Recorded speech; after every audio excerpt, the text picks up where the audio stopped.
হাতের রেখায় মানুষের ভাগ্য থাকে না, ভাগ্য থাকে তার ঘামে ভেজা পরিশ্রমে।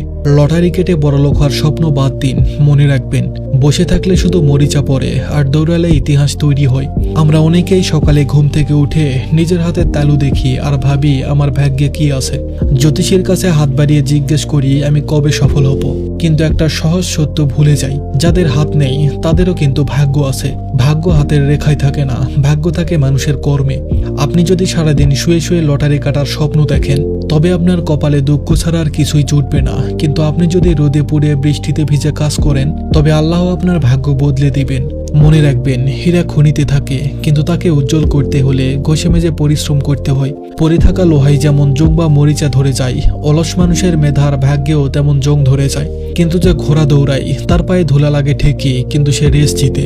জীবনটা কোনো জোয়ারের টেবিল নয় যে ভাগ্যের দান উল্টে গেলেই আপনি রাজা হয়ে যাবেন। জীবন হলো একটা যুদ্ধক্ষেত্র, এখানে ঘাম না ঝরালে রক্ত ঝরবে। হাতের রেখা ফিক্সড নয়, আপনি যখন কঠোর পরিশ্রম করবেন তখন হাতের তালুতে কড়া পড়বে, আর সেই কড়ার নিচে পুরনো ভাগ্যরেখা মুছে গিয়ে নতুন সফলতার রেখা তৈরি হবে। নিজের ভাগ্য নিজে লিখুন, অন্যের হাতে হাত দিবেন না।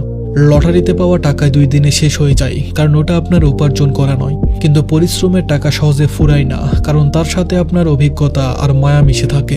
লিফটে করে উপরে ওঠা যায় দ্রুত, কিন্তু লিফট বন্ধ হলে আটকে পড়ার ভয় থাকে।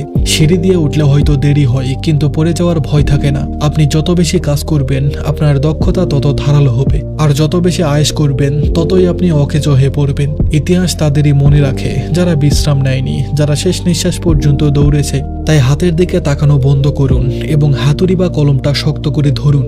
ভাগ্য বলে কিছুই নেই, ওটা অলসদের অজুহাত। কর্মই ধর্ম আর কর্মই ভাগ্য। ধন্যবাদ সবাইকে।